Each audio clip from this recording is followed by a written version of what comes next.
So Dr. Peterson, you talk about this idea of ending unnecessary suffering and this idea of committing one's life to that. At a minimum. I mean, that's just the obvious thing that you could do.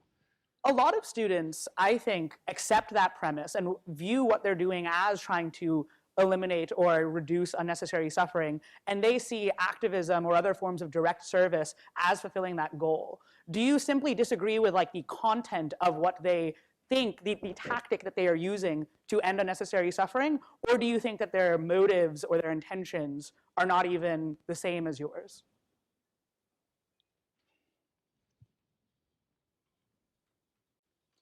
It's too public. You know, there's this old saying from the New Testament about not praying in public, right?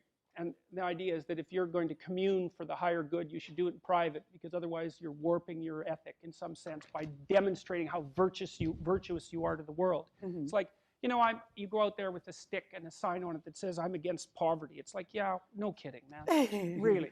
Like, who's for poverty? No one's for poverty. So it's an abdication of responsibility with the mask of social virtue. You want to solve a difficult problem, is you figure out how to get along with your brother, the one you've been fighting with for 5 years, or see if you can staple your family back together. See if you can stop fighting with your girlfriend and have a relationship that lasts for more than 2 weeks. You know, it's like there are things that you should be doing in the confines of your own life that are private and humble, that would constitute genuine accomplishments, and those are the things that you should attend to. And no one's going to come along and say, "Hey, you know, good job, you're changing the world," because it's private, but it's real, and people don't do that. And so no, I don't trust the activist. I don't trust the activist ethos at all. I think everything about it is superficial and trendy and too easy, and it externalizes the blame. The evil is always elsewhere, which is a dreadful mistake to make, because the evil isn't elsewhere. That's the thing that you understand when you're wise, is the evil is not elsewhere. It's you, because you're not everything you could be. And so, you know, you should work on that before going and telling someone else that maybe they're not who they should be. So I think it's, you know, so I don't buy it. It's too easy. It's far too easy, and it's too public. And it's too self-congratulatory. And then there's the murderous, like, Marxist element, which, you know, I'm always often inclined to mention.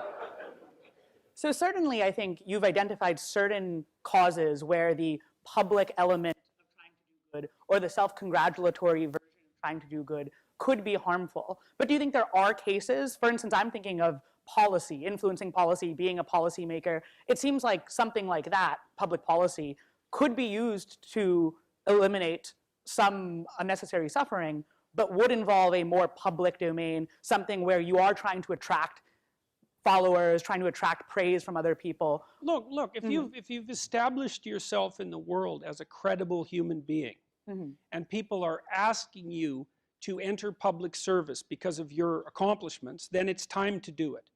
Right. But before that, it's a little on the premature side. And if you're just setting yourself forward as an avatar of an ideology, then there's nothing to you except, I think of it as the chattering of various forms of demons. It's like you're not helpful. And if you look, you want to think, okay, are you fit to lead? Let's put it that way. Okay, first of all, do you know where you're going? Because that's actually one of the hallmarks of a leader. A leader knows where he's going, and maybe other people are also interested in going that way. But the leaders I've met have carved themselves out a personal vision, right? It's not some cookie cutter ideological solution to the ills of the planet. They've done a detailed analysis, right? They know what they're talking about. And they're usually people, well, they've had a successful relationship, they've had a successful family, they have a couple of degrees, they've established a business, like they've made themselves credible in 5 or 6 dimensions. Well, then maybe you know enough about the world to dare to mess with its internal mechanisms. And if you don't have that kind of in-depth knowledge, then you should no more work on the economic systems of Western civilization than you should try to adjust the electronic systems of your automobile, because the latter is far less complex than the former. So of course there's utility in policy formulation and in government service and in all of those sorts of things. But you have to have transformed yourself, at least to some degree, into someone who's actually competent before you should even dare to do such things. You think, well, I've read some Marx and now I know how to change the world. It's like, that's a very bad idea, because the probability that you're going to take something complex that doesn't work too badly and fix it with your idiotic intervention is 0. So,